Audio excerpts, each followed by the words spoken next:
Man, I told y'all I am not prone to depression. But this commercial is like this dude, it's not a commercial, but it's like something people are really got to pay attention to because people be needing something, man, when they depressed. I don't know what the fuck be going on. And so this person is having a good time partying or whatever. I've had a couple of friends actually go home and commit suicide. And that's how they were. And so it's like they don't open their mouth. You see what I'm saying? To tell people how they feel. And it's like you don't know it'll be close to them or not. You know what I'm talking about? I mean, I wouldn't have guessed. I wouldn't have guessed they were depressed at all just because I am not prone to depression. So if somebody is reaching out to you and saying something like that, then make sure you stay close to them. I'm talking about, I had a couple of friends for real. You never know. You never know. Have a good day. So the other part of that is, y'all know I go through a lot of shit too. You know what I'm saying? People will assume I'll be depressed. Ain't no wrong. Look, that don't be my fault.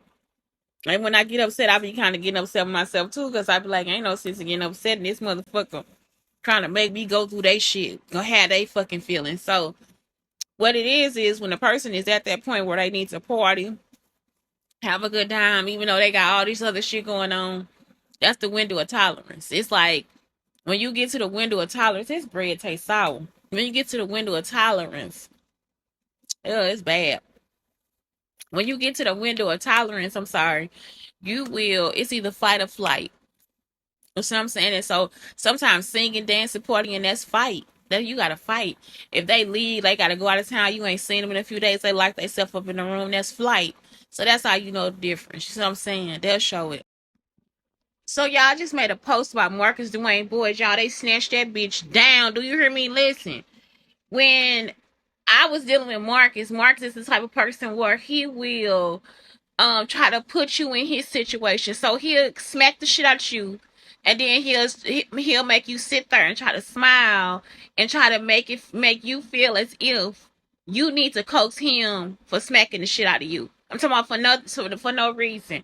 He'll come and he'll try to he'll hurt you in some type of way, like physically hurt you, maybe financially fuck up everything. He'll be like, well, I already know I did wrong. I don't want to talk about it because he doesn't want you to tell him that you hurt him. And if that's the case, what he'll do is he'll try to use that shit to like make you just like he wants your feelings. You understand what I'm saying?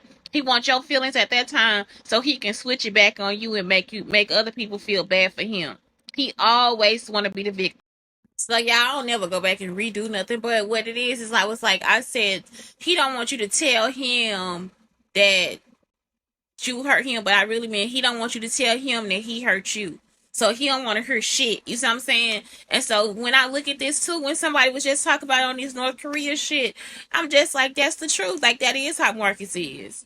Marcus will be putting on one face in one arena, and at the same time, he'll be looking at the good parts of you and be wanting to turn you down.